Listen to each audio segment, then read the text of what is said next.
Намираме се на крепостта Урвич. И толкова пъти ми се е искало да те попитам как започна всичко на времето. Ние, понеже се работим и не остава време за... Връщаш към младите години. Колко вече станаха, аз не мога да си спомня, но всеки ще повече от 30. Когато започнахме една група ентусиасти точно тук в тази църква, тогава тази църква беше доста много в друг вид, обрасла, а пък едни млади хора, ученици, беха тръгнали да разкопават почти нелегално църквата, с добри намерения, разбира се, но без разрешение. И тогава ние се намесихме, по-скоро аз информирах, тъй като аз бях още доста млад тогава, моя баща, професор Димитър Овчаров, и той взе разрешение, с което ние започнахме първите проучвания. Струва ми се, че беше 78-79 година. Разбира се, тук никога не е имало много пари, може би до последните години, когато вече имаме по-добро финансиране, бяха пак някакви жалки средства. Всъщност той за първ път разкрива цялата църква. Точно така. Тогава започнахме с студенти от Софийския университет, бяхме втори или трети курс, даже президентът Първанов тук е работил с неговата тогава все още любима Зорка, а не съпруга. И така ние, ентусиасти, студенти, разчистихме вътрешността на църквата, малко отвънка, попаднахме на прекрасни стенописи, много красиви стенописи от 14 век. По-късно вече тези неща бяха публикувани. Църквата, вече е наречена с нейното име Свети Илия, беше направено археоастрономическо проучване, което ни даде съвсем точно потвърждение на народното поверие, че това е Свети Илия. Но толкова беше през този период. Малко по-късно вече пък съответно на два пъти копахме с ученици по 5-6 човека и за съжаление 30 години по-късно вече нямаше финансиране и възможности за продължаване на проучванията, но какво се случи всъщност последните години? Ами какво се случи? Аз всъщност се заразих от твоята статия за Иван Асен Пети. От това, че грешно е тълкувано името Шишман в този район и в Самоковско и така нататък. Както знаеш, и нашия колега започна разкопки на Шишманово кале. И тогава с Сдружението за екологична защита и археологически проучвания на паметници решихме, Копан БГ, решихме да кандидатстваме, за да продължим най-накрая тук тези проучвания. За съжаление ни отпуснаха пари само за социализация на паметника, но въпреки това се свършиха доста добри неща, защото отново всичко беше ураснало. Направихме пътеки до секторите, направихме табели, маркирахме новите участъци, разчистихме долу кулата, която професор Димитър Овчаров е копал. Направихме там 2 сондажа, от които излезоха и по-ранни материали. Т.е. оказа се, че крепостта не е само 13-14 век, както се мислеше до тогава. И вече това доведе до следващата година до по-широките разкопки тук. Тоест, следващата година не можа да стане, но 2011, когато заедно с тебе обединихме усилията си, за да направим тук разкопките. Може би тук е време да припомним някои от историческите факти и легендите и преданията и историческите данни, защото иначе на хората трудно ще им стане ясно какво сме свършили. Защо сме точно на тая църква? Защо сме тук крепости в България? Има над 30 000 регистрирани. Защо точно Урвич? Още на времето, когато почнахме първите разкопки, това беше първоначалната подготвителна работа, когато се оказа, че тук между София и Самоков е най-голямата концентрация на легенди за цар Иван Шишман и за първата голяма съпротива срещу османските турци. Нещо повече, тя е отразена и в историята на Паисий, история славянобългарска, където той говори единствен път, ако не се лъжа в цялата книга, конкретно за обект, за някакъв обект, който и днес съществува, крепостта с манастир Урвич, която била край София и която цар Иван Шишман със своите боляри на една крепост с манастир Урвич. Но ти е правило впечатление, че той като цяло следва Мавро Урбини, т.е. преповтаря неща, които са казани преди него. В случая той говори за конкретно нещо, конкретен топоним, който между другото съществува и до днес, Урвич. Както и да е, но наистина съществуват много предания, някои от тях са цели балади, в които се говори за тази съпротива. Да, на някои места е на Иван Шишман, но на някои места се казва за цар Ясен, под което се вижда името Асен. Оттам всъщност тръгнаха вече и проучванията. Естествено, те бяха съчетани и с много други данни, като например надписа, който се пази в нашия институт, в нашия музей, от Свети 40 мъченици в Търново. За съжаление, от 3 стели, на които е била направена, е само едната, но от нея, когато се разчете, стана ясно, че става дума за смъртта на български цар в края на 14 век, който се наричал Асен. И този ясен... Имаш предвид този долната част на саркофага, дето е запазен? Не долната част. Той е бил в 3 поредни стели, от които е запазена само първата. Тя се намира в нашата средновековна зала. Както и да е, тя много пъти е тълкувана, разбира се, тя има много интересна съдба, но няма време сега да говорим за нея. По-важното е обаче нещо друго, че при последното й разчитане стана ясно, че този Асен, мистериозен Асен, защото много царе носят името Асен през 13-14 век, е всъщност малкият брат на Иван Шишман от вторият брак на Иван Александър с Теодора II, който е изобразен като, ако не се лъжа, 7-8 годишен на Лондонското Евангелие, на миниатюрата. И всъщност се оказва, че около 1371 година, 18 годишен, тази цифра е дадена между другото в надписа, той участва в сражение с турците, в което е убит.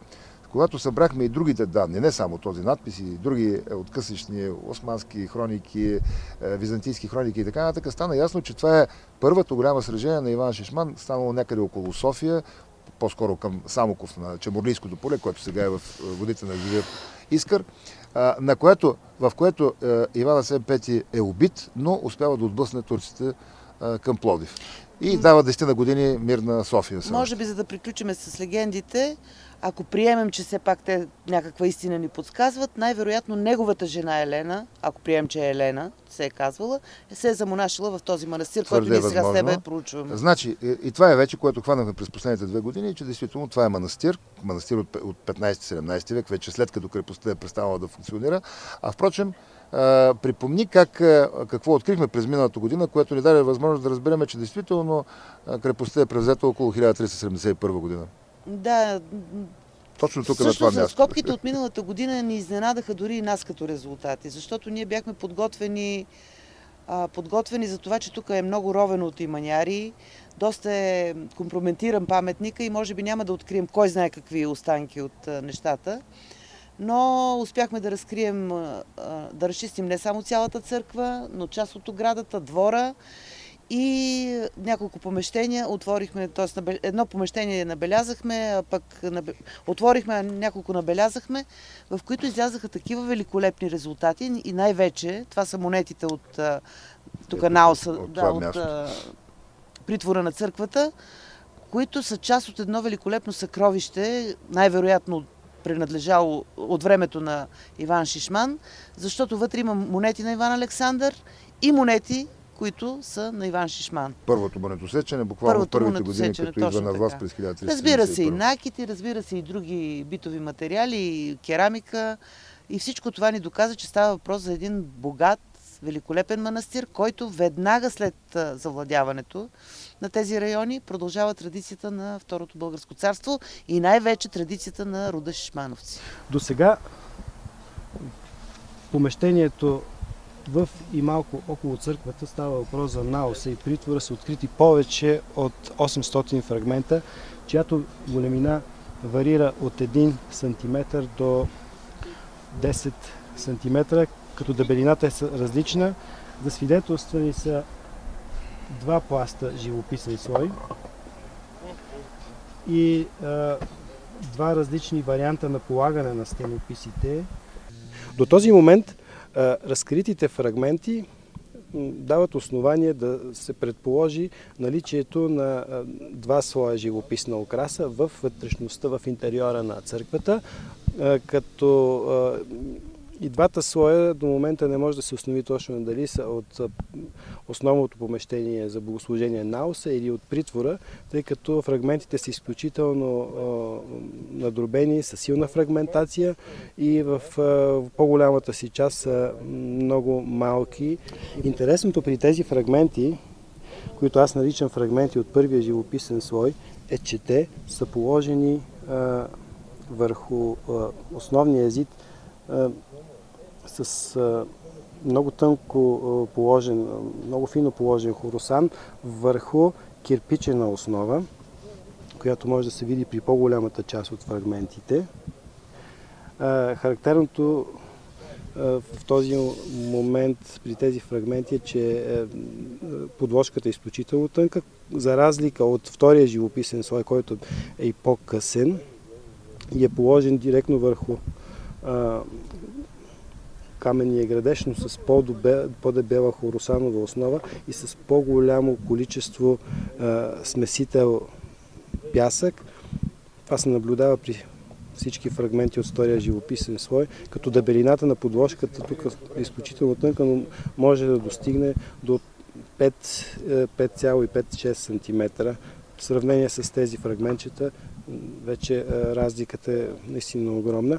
На базата на сравнение с други известни паметници на Балканите, говоря Северна Гърция, Черноморския район, където са разкривани подобни стенописни фрагменти, може само да се предположи, но на базата на фрагменти с същата или подобна геометрична окраса, говоря примерно за такъв вид фрагменти, точковиден върху цинобър или охра, линеарно с охра от първия живописен слой. Има известни такива фрагменти на Северна Гърция и на Балканите, особено Поморие, Анхиело, от периода на Македонския ренесанс. Това е основно 10 и 11 век и вече с подобна по-наситена интензивна окраса с присъствието на този точковиден елемент отново, но с по-свежи тонове, червеното в по-свежа тоналност, черното с изсветляване, сиво и бяло, зеленото върху бял фон. Имаме подобни фрагменти от 14-15 век масово на Балканите, но това остава само в рамките на предположението. При това надеждата угасва последна. Факт е, че стенописите са извадени много прецизно, постъпено е много прецизно при документирането на фрагментите на терен, което говори за една изключителна подготовка на екипа на археологическите разкопки и съответно вече почистването им, подреждането им и полевото съхранение за предаването им на реставраторска ателие. Всички тези моменти при разкриването, документирането и преценката на стенописите са много важен детайл от провеждането на подобен вид археологически проучвания на такъв труден обект, какъвто е и средновековната крепост Урлича. Това е много интересно и в интерес на истината аз, когато тръгнахме към хипотезата, че съществува късен манастир от 15 век нататъка, може би до края на 17 век. Извинявай, ще те прекъсвам. Има ли друг късен манастир? Не, точно това. Аз не се сещам някъде на мястото на стара крепост да продължи да функционира манастир. Това е уникален случай. И да сме го проучили с методи на археологията. Няма такова. Да, защото в общи линии след 15 век има едно... Макар да речем, първите години са били сравнително по-либерални в Османската империя, но все пак това е била една чужда религия. И чак през 16 век, знаеш, при Сюлейман Великолепния започва едно леко омекване, но пак християните могат да направят църква само на място, на което е доказано, че има стара църква. Със специално реде и така нататък. А докато тук изведнъж манастир, който, както да ще се върна на думите на Паисий, той го споменава през 18 век, т.е. още във времето, в което той е функционирал. Да. И в интерес на истината, когато през миналата година ние успяхме да докажем, че има манастир, както казват, хванахме част от оградната стена, едно от помещенията, ние вече знаехме къде трябва да работим. И именно през 2012 година ние сме вече в състояние не само да представим този манастир пред хората, но дори да видим отделните му части. Оказва се, че той всъщност не е чак толкова малък. Още не мога да кажа колко е като площ, но площта му е доста значителна. В центъра, разбира се, старата църква, построена още през 13 век, с много преустройства през 14, 15, 16 век и така нататък. А наоколо се развива оградата на манастира, както и два корпуса. Това, което знаем до този момент. Единият корпус е от запад, а другият е от юг. Най-вероятно от юг, който предстои да се копае през следващите години. Там сме хванали само 2 помещения, но ни показва, че това са килии. Между другото, много добре направени, с печки за отопление на монасите. Въобще културата на строителството е била много висока, но западния корпус ние вече го имаме цялостно. Едното помещение разкрихме през миналата година, през 2011 и явно, че то е служило като някаква изба, склад по-скоро, в която са били съхранявани хранителните продукти, но непосредствено до него излезе трапезарията, монашеската трапезария, 12 метра дълга, едно чудесно помещение, също с печка за отопление. До него пък съответно от юг е долепено и магерницата, т.е. кухнята, в която едно огромно огнище, оджак, както ги наричат днеска, е приготовлявало храната за монасите. И още едно помещение, което също е било свързало с някакви складови функции, т.е. това е, как се казваше, хранителния блок. Имаше така на времето една такава приказка. Но което е по-важното. Трапезарията е разположена по такъв начин, че тя има пряка комуникация с църквата, с една голяма врата, много по-голяма, отколкото на останалите помещения. Това е общежителния манастир, киновиалния манастир, в който трапезарията играе функциите не само на ядене и на консумация на храната, а това е мястото, което трябва да има пряка комуникация с църквата, защото монасите под строя отиват в трапезарията, там те се хранят. Трапезария, специалният монах, чете непрекъснато молитви, никой няма право да говори по време на ядене. В единия край се намира тронът на игумена на манастира. Така че ние, освен архитектурата, хващаме и начинът на функциониране на този манастир през 15, 17, 18 век. А между другото, за годините, нали, това вече може да го кажем със сигурност на базата на на сравнително добрият нумизматичен материал, който имаме, защото наистина монетите в манастира започват от 15 век и приключват някъде към началото на 18 век. Тоест, когато Паисий описва в своята история, най-вероятно манастирът е функционирал и може би, или пък току-що е преставал да функционира. Сега как е завършил живота, още ни е трудно да кажем, но по всяка вероятност имал един пожар, който го е унищожил. Това са 17-18 век, смутните години, в които много християнски манастири страдат. И лично моята мисля, че тия споделя също тази хипотеза, е, че това е било мястото първо на Кокаленският манастир, който днес софиянци знаят, а по-късно, именно след това унищожение, той се качва горе на върха на планината, много по-добре защитен и функционира и до днес. Прекрасни са ни резултатите и от тази година. Аз от това, от което съм най-доволна, че там, където приключим, както тук в случая с църквата, ние сме готови за реставрация. И се надяваме с подкрепата на Софийска община, вече 2 години работиме с все по-нарастващи средства, надяваме се до година да бъдат още повече, но не само пари за археология и за проучвания, и за консервация, реставрация. И възстановяване. Имаме една идея, тази прекрасна църква да бъде вдигната до купол и да стане отново притегателен център, какъвто е бил преди 500 години. Какъвто и в момента. Какъвто и в момента. Между другото, околните села Кокалене, Горублене, Лозен и така нататък, Герман, много често идват тук на това място. Има събори, които си правят през годината. Мисля, че това би било една прекрасна идея да бъде възстановена църквата и съборите вече да се правят и около един действащ храм. Не само ние имаме идея да направим едни славееви ясенови празници за децата на София, като част от програмата за София, културна столица на Европа. Живот и здраве! Надяваме се, че наистина Урвич след няколко стотин годишно прекъсване, като крепост, после като манастир, отново ще заживее. Няма нищо по-хубаво от това един паметник на българщината отново да заживее нов живот.